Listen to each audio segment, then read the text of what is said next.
Welcome to the Custom Automotive Solutions YouTube channel, where passion meets performance and rubber meets the road. From the first turn of the ratchet to the first laps on track, we have you covered. We don't just fix cars, we build them and make sure every vehicle that rolls out of our shop is better than when it rolled in. Join us as we pursue our passion, because here at Custom Automotive Solutions, we don't just follow the road, we attack it. Should like, follow, and subscribe. Thank you. On today's episode, Cody changes out all the fluids from the BRZ and also revisits the brake situation to see if we can get the pins to seat a little better. Don't be like me and forget your gun was on backwards. Yeah, at least this side, it was the passenger side I did first, because that's the one I had off. At least this side took like 3-4 good hits, and then it came out. The other one I literally thought I missed, and I looked down and my hammer's in the hole. I'm like, oh, there it goes. Does this guy work on his own stuff every now and then? I think so, yeah. Okay. I think there's just certain things that he didn't want to do, like those plugs. Oh yeah, I don't blame him. Keep it temporarily on there, because this whole mech, like everything's falling off at this point. Oh, and the brake pins on that side? Yeah. That one that was like was walking out on him a lot. It wasn't wanting to seat, and so I finally got it seated and in all the way, so we'll see if that still does that for him. Because, I mean, it looked like it was fully seated, but I'm talking like an 1/8 inch more pop, and then it like straightened out, and I'm like, oh, now you're seated. So it wasn't seated before, yeah. Okay, I'm going to leave those. And this one is pretty loose. So I might add like one more, maybe 2 more. And then he's just going to have to redo that one at some point. So I helped him out the best I could. I'm going to put one more, maybe. Zap straps ain't free. Yeah, no, he needs a redo. He needs a redo at this point, you know. Oh, 100% nothing on this rack. Like, relearn anything. Really? Yeah, I went and looked it up. People are doing these in their freaking driveway. So, yeah, there is nothing to relearn on this. So, like, there's people are like, hey, can I just swap this into my Impreza because I don't want a power steering pump? It seems like a lot of people need to do that because of how often those power steering pumps. I don't know why it's so often. One of them I saw, the guy's like, yeah, my steering rack's got a crack in it, so I'm going to do it in my driveway. And he took a picture, and the body is literally sheared right at the center line. It's cracked all the way through, just 2 pieces like hanging there. And it's just like, you can almost see the rack inside. It's like, bro, that drove in there? We're zap strapped. Race car drain plug. I mean, that's all we can do, right? I mean, technically we can trim them. Yeah. I figured you were probably going to do that when you were done. So. I was working on that right now. And then I push them up in there like that, so that way you don't have a razor blade tail sticking out. You're a nice guy. There's a couple up there that are going to be, whoa. Never had that happen before. Did you catch that? It's a magnetic drain plug, and I pulled it out and dropped it at the same time, and it magneted to the outside of the pan right next Stayed there. We're both like, whoa. Look how what color is that? Is it royal purple he's got in there?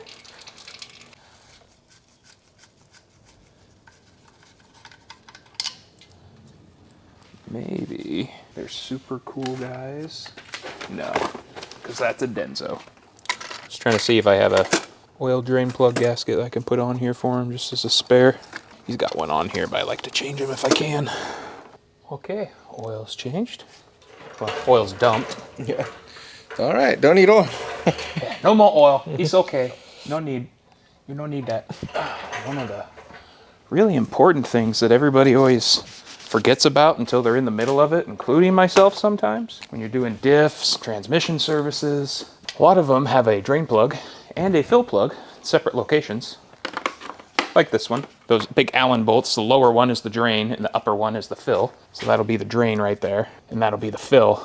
This one, you probably don't have to worry about it as much because it's a race car, and I'm assuming they've been actually keeping up on maintenance, considering all the work this guy likes to do. But everybody always forgets to make sure that fill plug pops loose before you rip this drain plug out. Everybody always just, drain it. Grab the drain plug first, and then start going for the fill plug.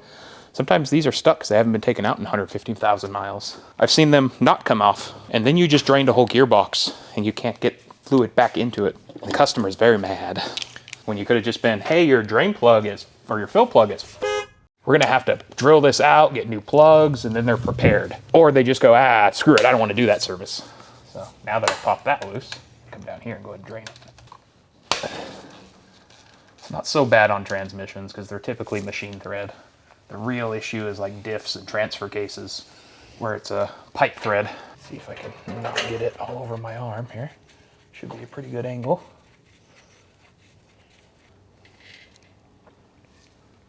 very little metal shavings. So this has definitely been kept up on because that fluid's pretty clear too. Usually that fluid's so dark you can't even see through it. It's just black. Gearboxes tend to get neglected quite a bit.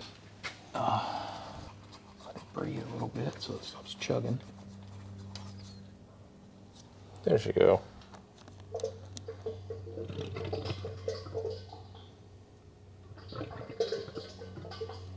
Okay. Corvette comes down the line, comes into my box to work on it. And that's when I found out that they ran all their vacuum lines under the battery. And the battery leaks, and then the acid eats through all the vacuum lines, and they run like shit. God. But a funny story about that car is one of the reasons the guy traded it in is because he thought it had suspension problems or like a tranny issue or something, because it was just banging and they couldn't figure it out. And they're like, all right, before you do anything, you need to figure out what this clunk is, this bang, because we need to figure out if we need to cut our losses or what. And yeah, it was like you get it in a corner, you rod on it, stomp it, and then it would just kind of come loose a little bit. You're like, what the hell? It's like, it's got to be something in the front, got to be something in the front. And I'm down here looking, and it's got motor mounts just like this. And one of the nuts was gone. Oh, God. So the whole engine was just picking up out of the cradle and slamming back in, and that was his issue. It's like, oh, nut, no more clunk. We fixed the vacuum lines, like changed the oil, put some tires on it. It's like, dude, you could have just put a nut back on your motor and kept your car. Yeah, it was one of the older ones. It was like a C5, I think, or a C6 maybe. It was like a 03. So that same car was just kind of plagued with issues, so maybe he knew. Because it had a battery issues, obviously, because the battery was like dead and leaking acid everywhere. And I was working on the car, and before I had a chance to fix anything, that was a shop where the salespeople would like, if you weren't standing there working on the vehicle, they're like, oh, it's free game to just show to a customer, cool. And it would just disappear. Oh, you're like, where the hell did my car go? Yeah, the techs. There's like a lot of techs with lock keys in their toolbox when they left. That's hilarious. And so I was at lunch and I got back and I was like, oh, Corvette's gone out of my bay. Maybe they sold it and I don't have to fix anything. And like 20 minutes later, it's like, hey, Cody, you back from lunch? I was like, yeah, I'm back. What's up? They're like, the salesman was showing that Corvette to a customer and they were sitting in the car and I guess the battery went dead. And it's like, yeah, it needs a battery. And they're like, well, all the latches are electronic and they can't figure out how to get out. Because the door latch isn't a mechanical like door handle. It's electronic. It's a micro switch. Right, you're just like, fucking idiots. Yeah, it's like, really, guys? What did you do? He's like, well, we're just checking out the stereo. It's like, god damn, it's always a stereo. How much fluid do you use? The whole thing? I'll use the whole thing out of this one. I want to say it's like 2.3, 2.4 quarts. I'll put 2 full ones in here and then partial of the last one. I think you'll stay there fine. Just poked a hole in the bottle so it'll breathe. And let that run in. I mean, it's full. They'll tell you the fluid's running out the threads, or it's right at the threads, or just below. That's your fill line. Yeah, this is the rear differential. I'm changing the fluid out for them. Similar orientation to the transmission. That's how I know what oil tastes like. Yeah, just plops right into your face. This does a wee bit darker. You may not have changed it as often as the transmission. Yeah, the rear diff's what takes all the power coming out of the drive line and then spins the gears inside, which turns the axles outside. Now we refilling. Yep.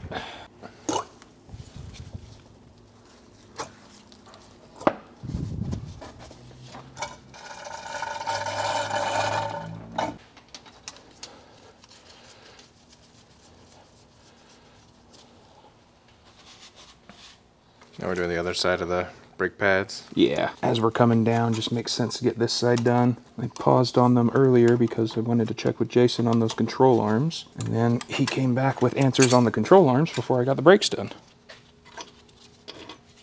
That's what I thought was happening. Your headlight's dying. My light!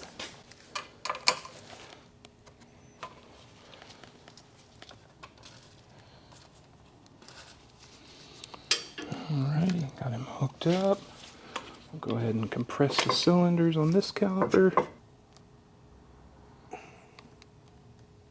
That should be all the pistons. I just got anti-seize all over myself again.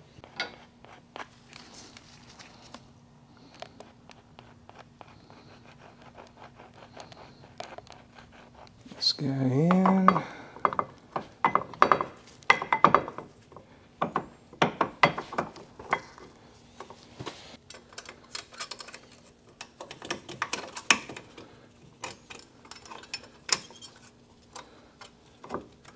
Oil change. Filter change anyways.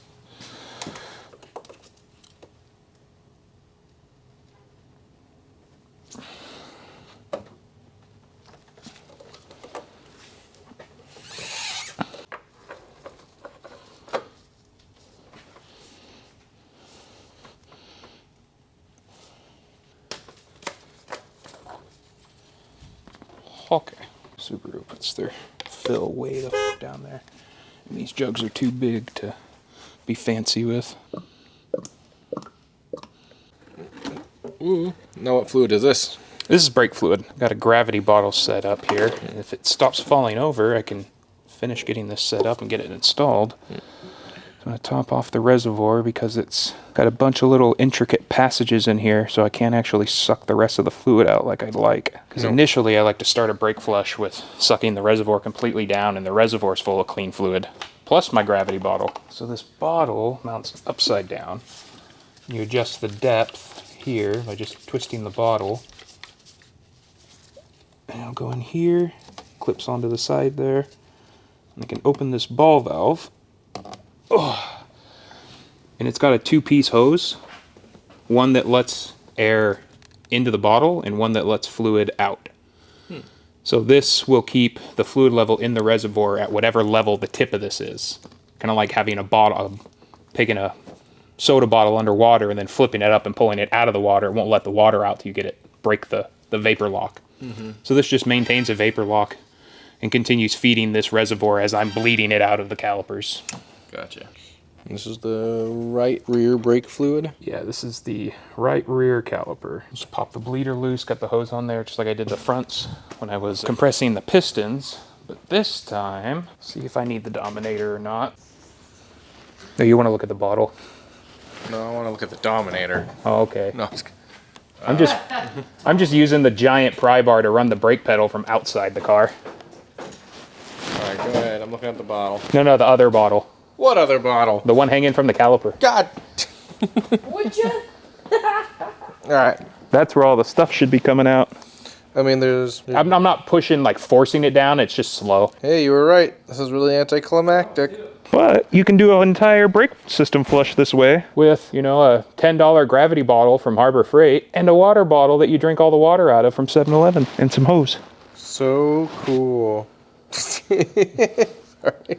Sound like a jackass. Because with these cars, you're pushing a lot of boost, a lot of fuel. Not quite as bad, but it's closer to a motorcycle tire now than it is a car tire. He doesn't have hub-centric rings on this guy. One of these could be clocked slightly off, and this will actually cause a vibration going down the road. Is that a good clink? Was there something over there?